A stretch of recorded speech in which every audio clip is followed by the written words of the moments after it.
Hello everyone. Today I'll be finishing Magic Treehouse, Dinosaurs Before Dark. We're on chapter 7. Ready, set, go.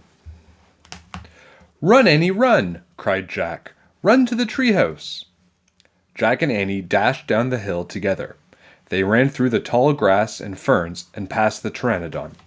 They scrambled up the rope ladder and tumbled into the treehouse. Annie leaped to the window. "It's going away," she said, panting. Jack pushed his glasses into place. He looked out the window with Annie. The Tyrannosaurus was wandering off, but the monster stopped and turned around. "Duck!" said Jack. The two of them ducked their heads. After a long moment, they peeked out the window again. "Coast clear," said Jack. "Yay!" whispered Annie. "We have to get out of here," said Jack. "You made a wish before," said Annie. "Right." He took a deep breath. "I wish we could go back to Frog Creek." Nothing happened. "I said, I wish," started Jack. "Wait," said Annie. "You were looking at a picture in the dinosaur book, remember?" "Oh no, I left the book and my pack on the hill," said Jack. "I have to go back." "Forget it." "I can't," said Jack. "The book doesn't belong to us. Plus, my notebook with all my notes is in my pack. And my—" Okay. "I'll hurry," said Jack. He climbed quickly down the ladder and leaped to the ground. Jack raced past the pteranodon, through the ferns, through the tall grass, and up the hill. He looked down. His pack was lying on the ground. On top of it was the dinosaur book. But now the valley below was filled with anatosauruses. They were all standing guard around the nests. Where had they been? Did fear of the Tyrannosaurus send them home? Jack took a deep breath. "Ready, set, go," he thought. He charged down the hill. He ran to his backpack. He scooped it up. He grabbed the dinosaur book. Jack heard a terrible tuba sound. Then another and another. All the anatosauruses were bellowing at him. Jack took off. He raced up to the hilltop. He started down the hill. He stopped. The Tyrannosaurus Rex was back. It was standing between Jack and the treehouse.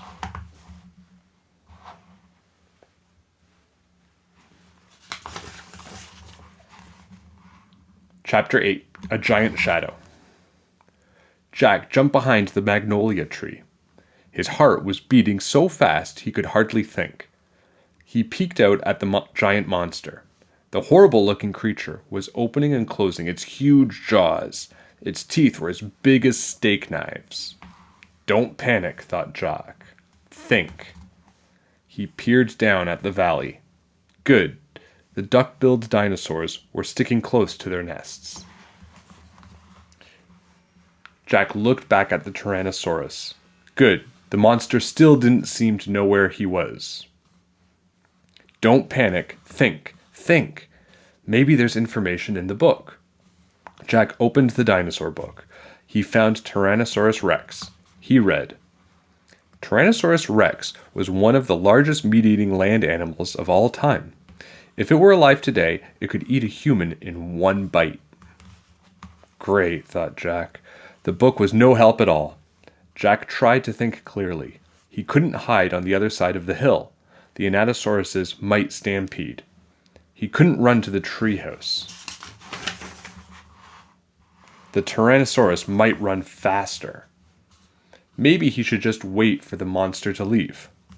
Jack peeked around the tree. The Tyrannosaurus had wandered closer to the hill. Something caught Jack's eye. Annie was coming down the rope ladder.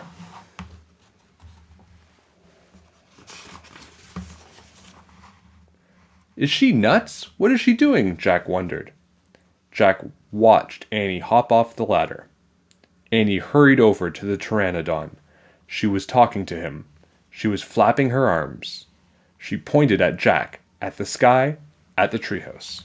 She is nuts, thought Jack.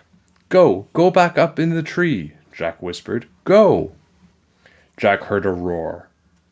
The Tyrannosaurus Rex was looking in his direction. Jack hit the ground.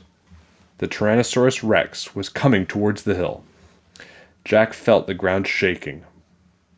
What should I do? Jack wondered. Should I run? Crawl back into the dinosaur valley? Climb the magnolia tree? Suddenly, a giant shadow covered Jack. He looked up. The pteranodon was gliding overhead. The giant creature sailed toward the top of the hill. He was heading towards Jack.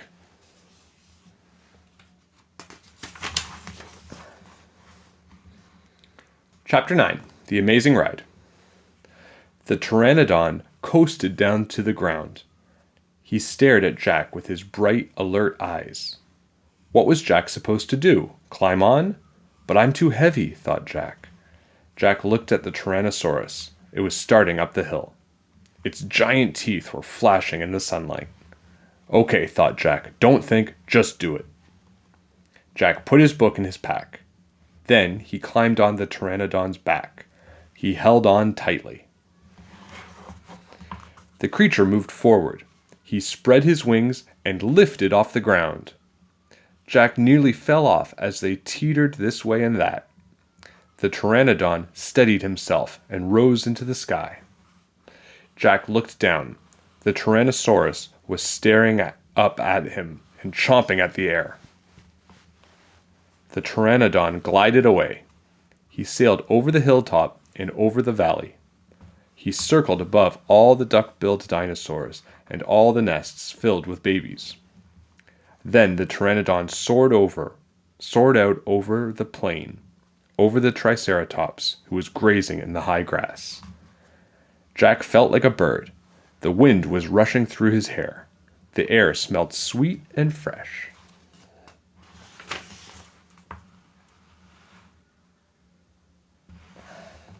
Jack whooped and laughed. He couldn't believe it. He was riding on the back of an ancient flying reptile.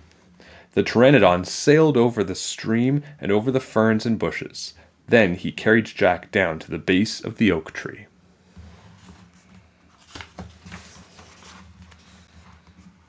When they came to a stop, Jack slid off the creature's back and landed on the ground.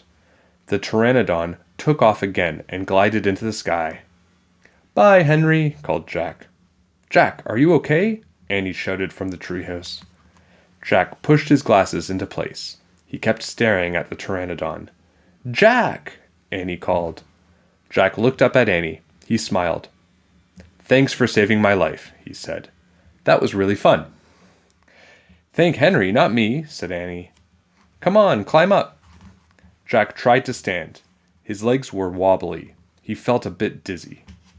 "Hurry!" shouted Annie. "It's coming!" Jack looked around. The Tyrannosaurus was heading straight towards him. Jack bolted to the ladder and started climbing. "Hurry, hurry!" screamed Annie. Jack reached the top and scrambled into the treehouse. "It's coming towards the tree!" Annie cried. The dinosaur slammed against the oak tree. The treehouse shook like a leaf in the wind. Jack and Andy tumbled into the books. "Make a wish to go home," cried Annie. "We need the book, the Pennsylvania book," said Jack. "Where is it?" They both searched madly around the treehouse. "Found it," said Jack.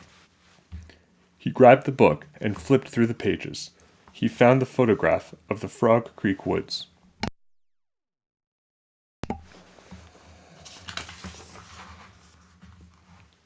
Jack pointed to the picture in the book. "I wish we could go home," he shouted. The wind began to blow. Jack closed his eyes. He held on tightly to Annie. The treehouse started to spin. It spun faster and faster. Then everything was still. Absolutely still. Chapter 10. Home Before Dark. Jack heard a bird singing. He opened his eyes. He was still pointing at the picture of the Frog Creek woods. He peeked out the treehouse window. Outside, he saw the exact same view as the picture in the book. "We're home," whispered Annie.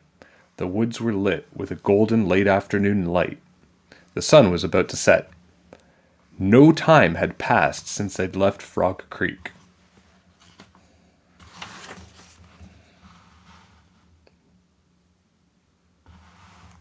"Jack! Annie!" a voice called from the distance. "That's Mom," said Annie. Jack saw their mother far away. She was standing in front of their house. She looked tiny. "Annie! Jack!" she called.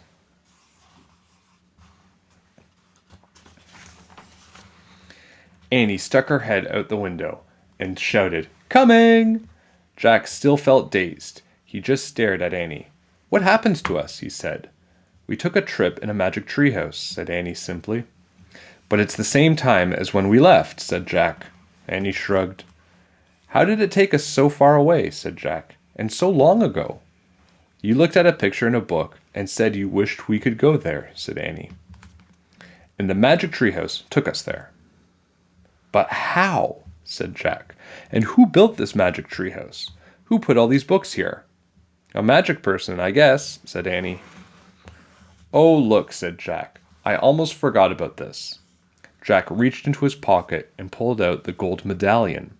"Someone lost this back there," he said. "In Dinosaur Land. Look, there's a letter M on it." Annie's eyes got round. "You think M stands for magic person?" she asked. "I don't know," said Jack. "I just know someone went to that place before us." "Jack! Annie!" their mom called again. "Coming!" Annie shouted again. Jack put the gold medallion back in his pocket. He pulled the dinosaur book out of his pack and put it back with all the other books. Then he and Annie took one last look around the treehouse. "Goodbye, house," whispered Annie. Jack slung his backpack over his shoulder. Annie started down the rope ladder. Jack followed. Seconds later, they hopped onto the ground and started walking out of the woods.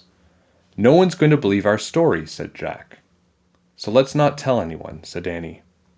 "Dad won't believe it. He'll say it was a dream. Mom won't believe it. She'll say it was pretend. My teacher won't believe it. She'll say you're nuts." "We'd better not tell anyone," said Jack. "I already said that," said Annie. Jack sighed. "I think I'm starting not to believe it myself," he said. They left the woods and started up the road towards their house. As they walked past all the houses on their street, the trip to dinosaur time did seem more and more like a dream. Only this world and this time seemed real. Jack reached into his pocket. He clasped the gold medallion. He felt the engraving of the letter M. It made his fingers tingle. Jack laughed. Suddenly, he felt very happy.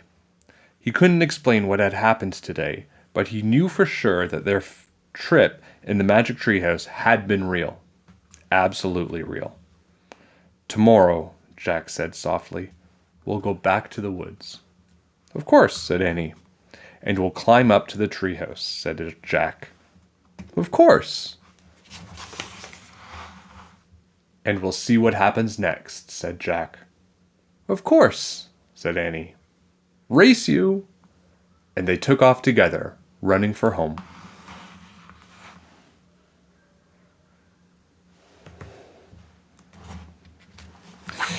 And that's the conclusion of the story, Dinosaurs Before Dark. I hope you liked it. Bye!